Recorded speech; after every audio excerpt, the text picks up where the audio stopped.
వెనకరమ్మంటే రాలా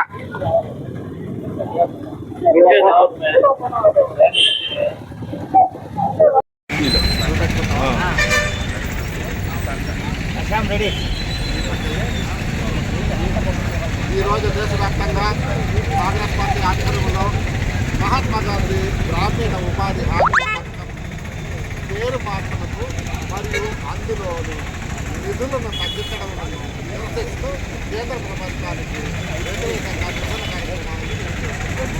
అందులో భాగంగా మా జిల్లా కేంద్రమైన మదనపల్లిలో ఈరోజు మా పార్టీ తరఫు నుంచి రెండు విషయాల మీద నిరసన కార్యక్రమం చేస్తున్నాము. ఒకటి, మహాత్మా గాంధీ ఉపాధి హామీ పథకంలో మహాత్మా గాంధీ పేరును కలిగించడము. రెండవది, అదే పథకంలో ఇంతకు ముందు ఉన్న 90% నిధులు కేంద్రం భరిస్తూ 10% నిధులు మాత్రమే రాష్ట్ర ప్రభుత్వం మీద ఉంది. అది ఇప్పుడు రాష్ట్ర ప్రభుత్వం మీద 40% పోతూ కేంద్ర ప్రభుత్వం కేవలం 60% నిధులు ఇస్తూ ఈ మహాత్మా గాంధీ గ్రామీణ ఉపాధి హామీ పథకాన్ని నిర్వీర్యం చేయడానికి ఈ బీజేపీ ప్రభుత్వం కంకణం కట్టుకున్నది. దానికి నిరసనగా మా పార్టీ తరఫు నుంచి ఈరోజు దేశవ్యాప్త నిరసనలు చేస్తున్నాము. నమస్కారం. నా పేరు బాలిరెడ్డి సోమశేఖర్ రెడ్డి, పీలేరు కాంగ్రెస్ పార్టీ ఇన్ఛార్జ్. ఈరోజు ఈ నిరసన కార్యక్రమం మదనపల్లి జిల్లా కేంద్రంగా నిరసన కార్యక్రమం కాంగ్రెస్ పార్టీ తరఫున మా డీసీసీ గారి ఆధ్వర్యంలో మేము చేస్తున్నాం ఈ నిరసన కార్యక్రమం. దీని ముఖ్య ఉద్దేశం ఏంటంటే 2006లో మా కాంగ్రెస్ పార్టీ ఉపాధి హామీ పథకాన్ని అమలు చేసింది. దేని కొరకు అమలు చేసిందంటే ఈ ఆంధ్రప్రదేశ్లో ముఖ్యంగా రాయలసీమ ప్రాంతంలో నిరుపేదలు ఉన్నారు. ఇలా జీవనాధారం వచ్చేసి వ్యవసాయం. ఈ వ్యవసాయంలో ఈ కరువు ప్రాంతం కాబట్టి రాయలసీమ నీరు లేక పంటలు పండక అటు చెన్నయ్యో ఇటు హైదరాబాదో ఇటు బెంగళూరు వలసపోయి చిన్న ఉద్యోగాలు చేసుకొని వాళ్ళ జీవితాన్ని చాలా అప్పుల పాలు చేసుకున్న ఉద్దేశంతో అదేవిధంగా దేశంలో ఇట్లాంటి చాలా ప్రాంతాలు ఉన్నాయి కాబట్టి 2016లో ఉపాధి హామీ పథకాన్ని ప్రారంభించింది. ఈ ఉపాధి హామీ పథకం వల్ల ఒక సంవత్సరానికి 100 రోజులు పని కల్పించడం వల్ల పేదలకు మినిమం వాళ్ళ భరోసా కల్పించింది. అది వాళ్ళ హక్కుగా, రాజ్యాంగం ఇచ్చిన హక్కుగా.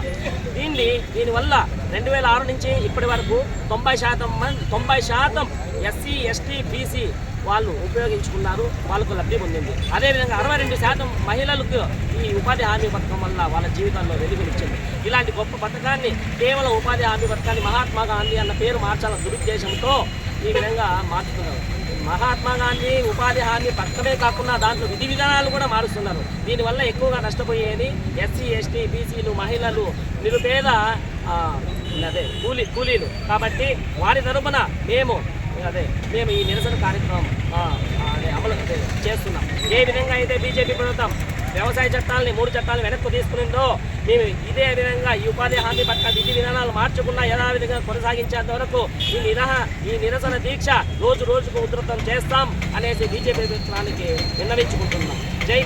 ఈరోజు భారతదేశ వ్యాప్తంగా జాతీయ గ్రామీణ ఉపాధి హామీ పథకం కొనసాగించాలా, ఈ రాష్ట్రంలో ఏదైతే జాతీయ గ్రామీణ ఉపాధి హామీ పథకం కొనసాగుతా ఉందో ఆ పథకాన్ని నీరుగార్చేటువంటి ప్రయత్నం ఈ బీజేపీ ప్రభుత్వం మరియు ఈ రాష్ట్ర కూటమి ప్రభుత్వం చేస్తా ఉందని చెప్పేసి సందర్భంగా ఈ యొక్క అన్నమయ్య జిల్లా కేంద్రమైనటువంటి మదనపల్లి పట్టణంలో నిరసన కార్యక్రమాన్ని కాంగ్రెస్ పార్టీ జిల్లా నాయకత్వం, జిల్లా అధ్యక్షుడు గాజుల భాస్కర్ అన్న మరియు నియోజకవర్గ అభ్యర్థులు అందరూ కూడా వచ్చి ఈరోజు నిరసన కార్యక్రమాన్ని తెలియజేస్తున్నాం.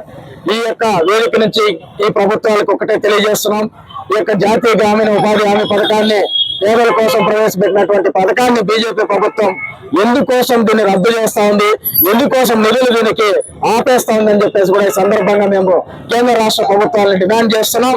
ఈ యొక్క వేదిక నుంచి ఈ యొక్క బీజేపీ ప్రభుత్వానికి, ఈ యొక్క కూటమి ప్రభుత్వానికి ఒకటే తెలియజేస్తున్నాం, ఈ యొక్క ప్రభుత్వాన్ని యథాతథంగా కొనసాగించకపోతే భవిష్యత్తులో తీవ్రమైనటువంటి పరిణామాలు ఉంటాయి. పేద ప్రజలు తిరుగుబాటేటువంటి పరిస్థితి ఏర్పడుతుంది. అదేవిధంగా మీ యొక్క పార్టీకి భవిష్యత్తులో పుట్టగతి ఉండదని చెప్పేసి కూడా ఈ సందర్భంగా తెలియజేస్తున్నాం. ఎందుకోసమంటే ఈ యొక్క పేద ప్రజల నుంచి ఒక్కసారి తిరుగుబాటు మొదలైందంటే భవిష్యత్తులో మీరు ఎన్నో రాష్ట్రాల్లో చూశారు. ఆంధ్రప్రదేశ్ ప్రజలు కూడా అందుకే తగ్గట్టుగానే మీకు జవాబు ఇస్తారు భవిష్యత్ ఎలక్షన్ లో అని చెప్పేసి కూడా సందర్భంగా తెలియజేస్తూ, ఏదైతే పేదలకి డైరెక్ట్ గా ఉపయోగపడేటువంటి పథకం ఏదైతే ఉందో జాతీయ గ్రామీణ ఉపాధి పథకాన్ని దాన్ని కొనసాగించాలా. ఈ కొనసాగించే కార్యక్రమాన్ని దేశవ్యాప్తంగా భావి ప్రధాని రాహుల్ గాంధీ గారి నాయకత్వం మేమందరూ కూడా నిరసన తెలియజేస్తూ భవిష్యత్తు ప్రత్యక్ష పోరాటాలు కూడా సిద్ధమవుతామని చెప్పేసి కూడా తెలియజేస్తూ జై కాంగ్రెస్, జై జై కాంగ్రెస్.